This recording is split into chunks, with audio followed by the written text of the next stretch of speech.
Hello, I'm Jashikins, and this is it. This is the outro to my dramatic reading of Animorphs #1, The Invasion by Kay Applegate. And before I delve into the meat of this video, I just want to say thank you to everyone who supported me during this dramatic reading, whether it was, just the views, the likes, the shares, for when I release different parts of this video. I want to thank the 4 subscribers I got along the way. I don't know what you saw in me, but at the same time, I am, glad you did. So yeah, and of course, thanks Kay Applegate and Michael Grant for the Animorphs series. And the first part of this video is going to be the top 5 things I noticed in Animorphs #1, The Invasion. Now, I'm keeping this just the 5 things I noticed instead of the 5 best and the 5 worst, because in the future I may read, The Host by Stephanie Meyer. So I just want to make sure I'm prepared for if I read a really horrible book. And so there will be spoilers for Animorphs #1, The Invasion by Kay Applegate. So if you haven't yet read the book, you can listen to the other parts of the dramatic reading where I actually read the book. Or you can go a link in the description and buy the book. Or if you're watching this on my blog, underneath this video will be a link to where you can buy the book. So while you're either reading the book and or listening to my dramatic reading, just pause this video and then come back. And also, before I get started in the top 5, tonight I am drinking some Yingling. It's crappy, it's in a can. The can is usually shit. But, it was in the fridge and I didn't want to do sake tonight, so, if you drink and you have like a beer or some wine, sip along. And if you don't drink for whatever reason, drink milk, water, hydrate yourself. So let's start with the top 5 list.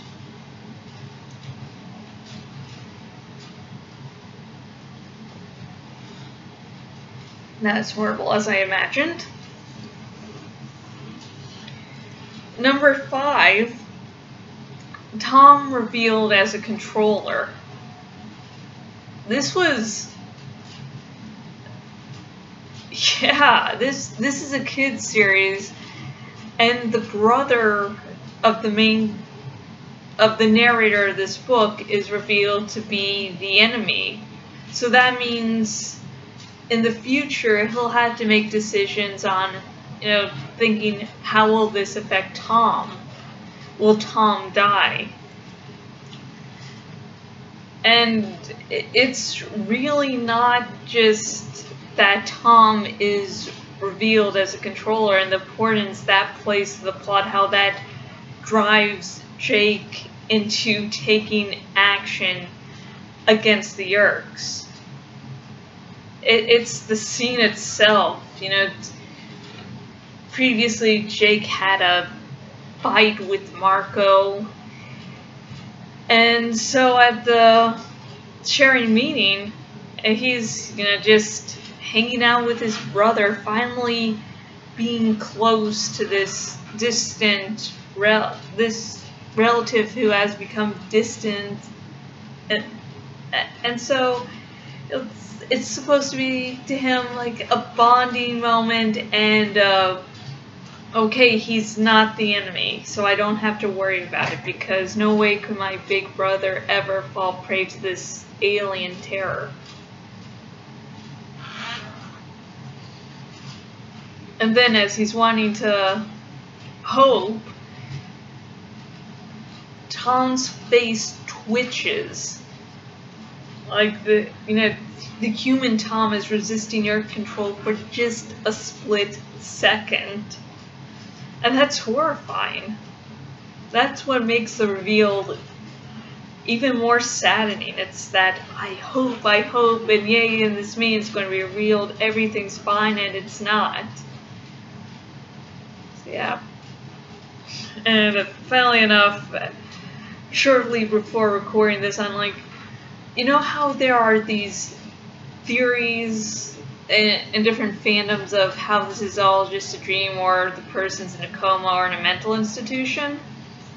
I mean, I think someone could use Tom being a controller as, one of those theories. I might write it up myself, or one of you can write it down below, but basically with Tom, it's that Jake can't believe that his brother would actually become distant from him because they were so close in the past. And so it just happens that in Jake's little mind that Tom is controlled by an alien. That's why he's distant, because no way could his real brother become distant from him. So I don't know. Just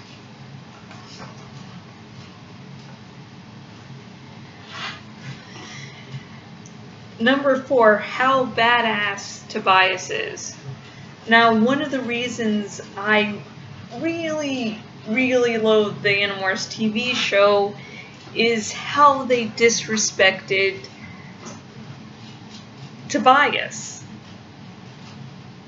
I mean, he was a great multifaceted character in the books.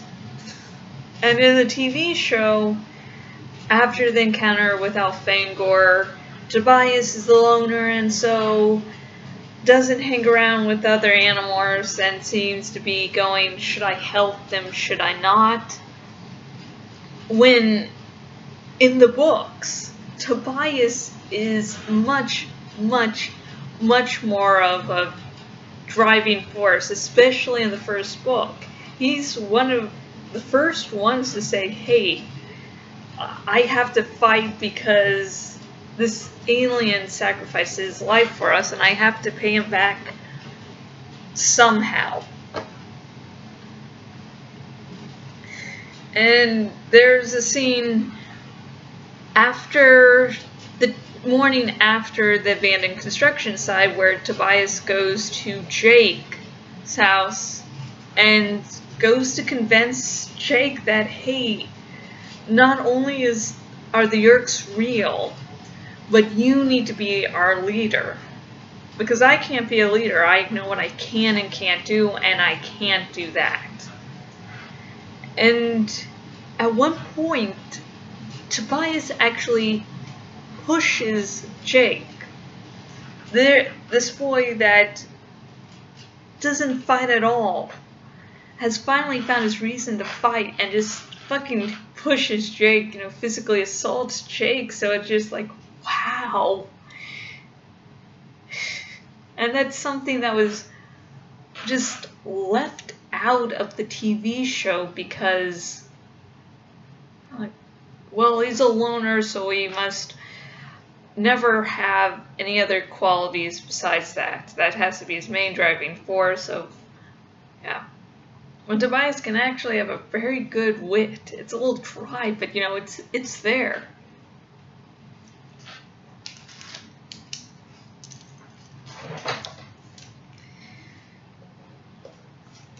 Now, number 3 is something I didn't notice until doing this dramatic reading, or at least I didn't remember, and this really, actually really embarrasses me because I just I didn't notice that.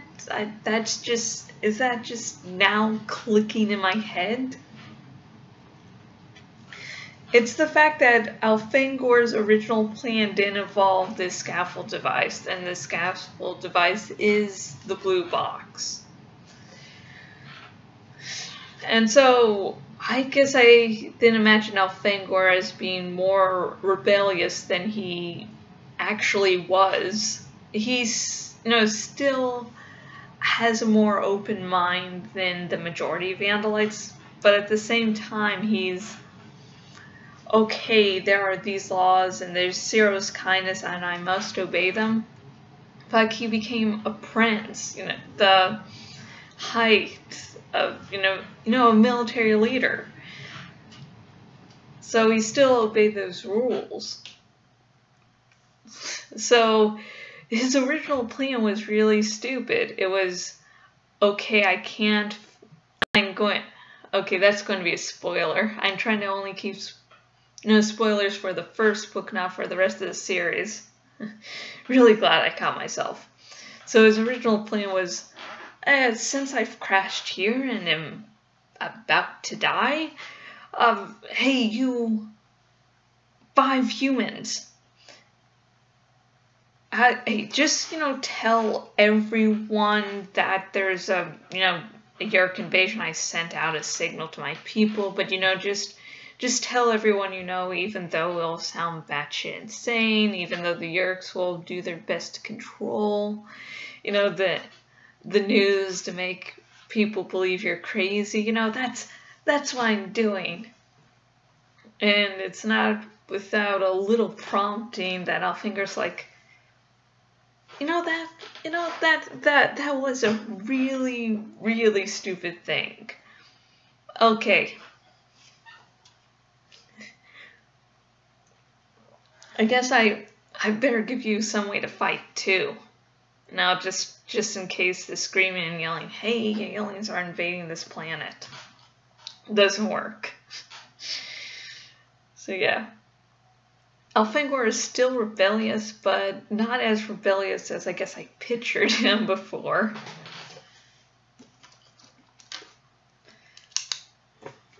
Yeah, just...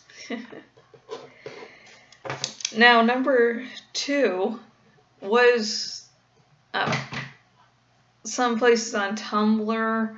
No, I think it was actually, I first read it on the Cinnamon Buns.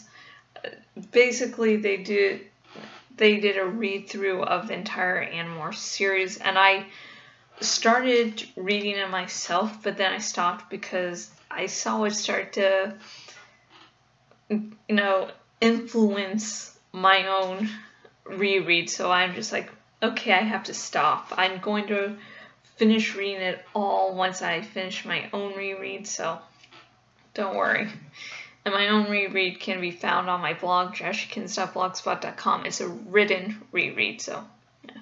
So anyways, I saw it there posted that they said, oh my god, Cassie made the first kill. That's so badass because Cassie is the pacifist. And I've seen this repeated on Tumblr and Facebook, I believe. And so I was like, yeah, I do remember that part. Yeah, okay, yeah, that does make sense. Cassie did make the first kill. That is badass. But doing this read-through, the dramatic reading, whatever you want to call it, I realized something. Cassie did not make the first kill. When, Rachel morphs Elephant to save Marco and Jake's asses, Jake basically says that she picked up the human controller and threw the controller somewhere where Jake couldn't see. And there are 2 possibilities to look at this. One, he didn't see where the controller actually landed, which means the guy fucking died. If you just throw it in that situation, and how probably angry Rachel was. I mean, just an elephant throwing it, to somewhere you can't see, most likely means he's dead. So I am definitely meaning that to say that Rachel made the first kill. And if Jake is lying about, oh yeah, I didn't see where the guy landed, it could mean that he really landed in a gruesome fashion, maybe not that far away. So in either way, I'm really counting that as meaning Rachel, not Cassie, made the first kill. And I know some of you may be going like, but Cassie making the first kill is ironic since, you know, she is the pacifist of the group. And she makes the first kill. It's so ironic, man. No. No.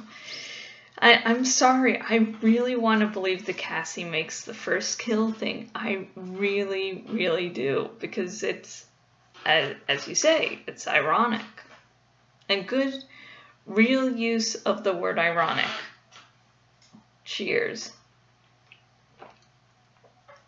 Cheers for Rachel for making the first kill.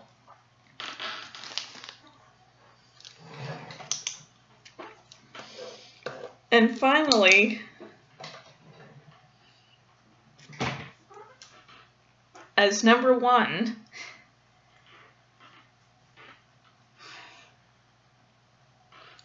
I had to put this on the list because it's a huge part of the series, and if I didn't, I just, yeah. And number 1, that's top 5 things I noticed. Elfangor dying. It's just, this is a kid's book, and so just seeing the hero, hey, hi, there's an alien invasion, you know, stop all the humans from being slaves, dies. It's okay, in Star Wars Episode 4, A New Hope, you know, Luke's uncle and aunt dying, no, that was bad. That was sort of saddening. That got the plot moving. But at the same time, you didn't see them die. And with Elfangor's death, it moves the plot along. Now, if Elfangor wasn't dying, he wouldn't have given the morphing abilities to the Animorphs. Most likely. Or he could... you know what, I'm going to shut up about that if Elfangor lived, because I know there's a shit ton of, if Elfangor lived, here's this fanfic, or that fanfic says this, and here's my theory, and here's my friend's theory, so, you know, I'm just going to retract that statement by just saying, although feel free to post your own if Elfangor lived, and your fic recommendations, you know, down below. The if Elfangor had lived fix. But anyways, I'll retract that to saying Elfangor's death, like Luke's uncle and aunt, was a big reason why the plot went forward. And it gave, you know, the readers knowledge that, hey, these Yeerks are not good guys. There is a real sense of danger here. And it gives Tobias, Elfangor's death gives Tobias a real big impetus to fight the Yeerks, because Tobias feels so much in this alien's death that he has to repay it any way he can. And so it's not just that, you know, Elfangor died and moved the plot forward, it's that we got to see his death. And the death was not, like, not kid-friendly.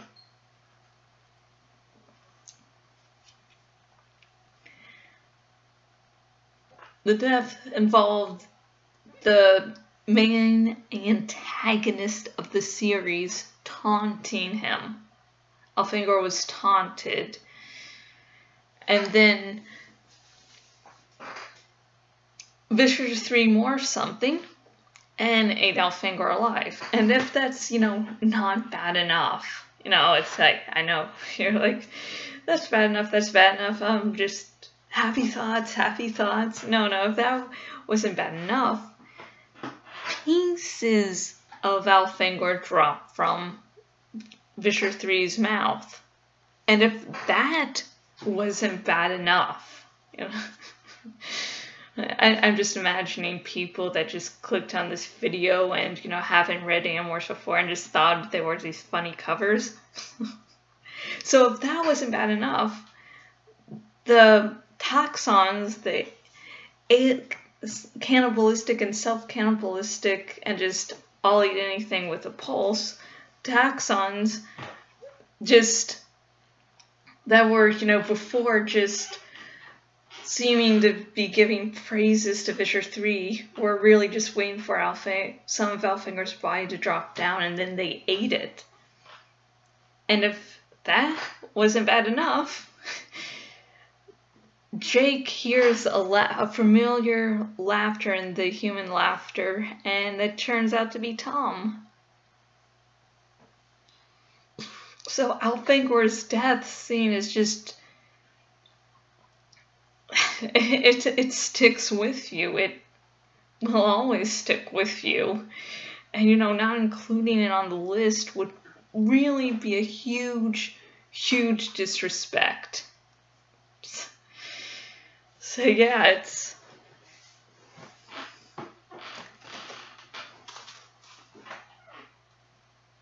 For you, Elfinger. I wasn't going to take off my hat. Are you fucking crazy? So those are my top 5 things I noticed. There were, of course, many, many other things in the book. But those were just the 5 I picked out, and it was a little hard. I mean, I was going to talk about Marco being a badass, but I was like, I had to move some stuff around. So, I want to thank, again, all of you who stuck with me. Maybe you just found out about my dramatic readings through this video, or maybe you just found out about Animorphs through this little video and are going to now read the book, and or listen to my dramatic readings. And before this, okay, there are going to be 2 other parts of this video. Next, you will see my full blooper reel of this for when I was doing the dramatic reading of Animorphs #1, The Invasion by K. Applegate. Now, every week, along with the chapters, I also released little bloopers, and now, soon, you'll see the bloopers in one, you know, big reel, so you don't have to, you know, go from video to next video to next. It's, I think, like 7 minutes long. And then after that, you know, since people who already kept up with the bloopers were like, I don't need to see the bloopers, I don't need to see that shit again. Well, after the bloopers, I will announce the next book I will be doing a dramatic reading of. Will it be the next book in the Animorphs series, or will it be another book from a different series or a standalone book? You know, I'm a huge fucking reader, so. And bloopers away.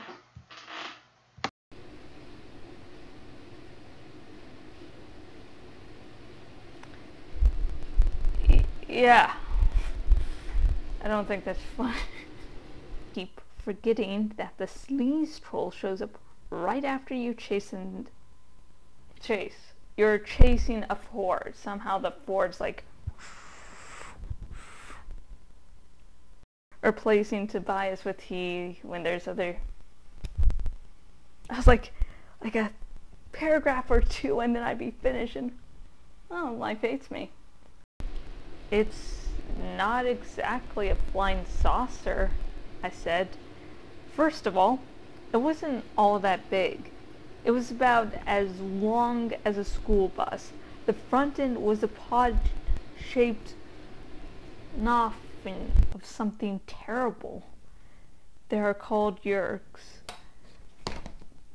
Fuck. Changing the set while doing this. Not a good idea. Come on, English. Yes, we have no choice. Then each of you press your hand against one of the sides of the squares. Yeah, now there's multiple boxes. Knew that under the fake sweetness of the mask there was something. I think that was part of a word.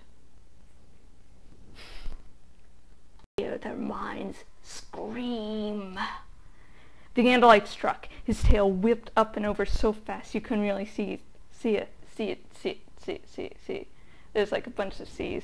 Fuck, I'm like, god damn it, I got all up into Richard's 3 and I was like, ah. Oh god, I actually did say the correct word and I messed up. I read. Yes, he's asked. I mean, that's an ask, but they use the word said. It's not my fault, it's the writers. And words. Aaron, you just finished with just a few more paragraphs ago. Policeman stood out. Well, that could have gone a different way. I don't know anything about it. I said, lied and said, very fucking similar. Thing to attract attention. We have to be secret about everything, especially morphing. God damn, I got an eyelash. Likely, Marcus said. You think it's just a coincidence that I am, again, adding words. Shouldn't do that. The sand was still warm. Tight air. Did I say air? Fuck, I'll just count this as a fucking mistake. I was going so well. Pain and tragedy upcoming. Cassie. We already decided Tobias would be there too. Only in a different way. Tonight's a great meeting to come to. Tobias. Fuck. I'm sorry, some jackass decided to message me. Oh fuck. Yeah, it's the fiance. It's the perfect timing. When would be the most inconvenient time to text message my fiance? My tile. I think I developed an accent there. Tile. They're also. I skipped a few lines. Oh fuck. I did it. I read it incorrectly. I was terrified. I was afraid. I add words. Sorry, like... This is probably what the majority of bloopers is, me just fucking adding words and misreading. I don't know. Cassie said fuck, I add words.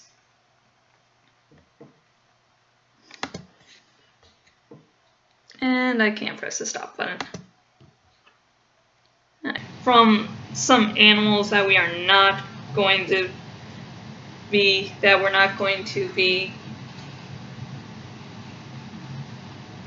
Yes.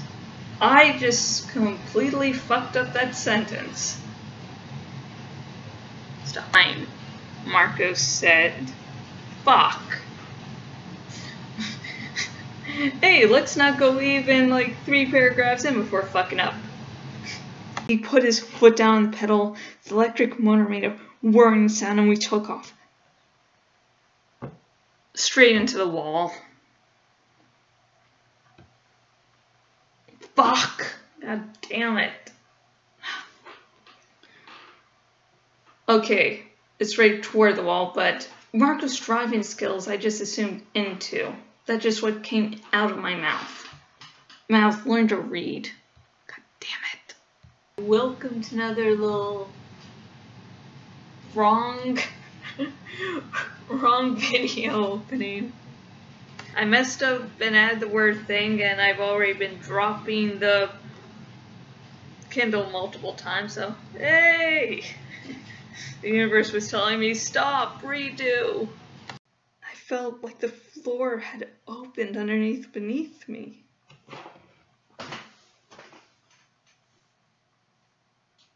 Yes, I did make that same mistake during practice again and again. Fuck. Beneath me. For some reason my mind instantly wants to say that. Possibly. The pool sometimes fought. Fighting pool. I added another word that wasn't there.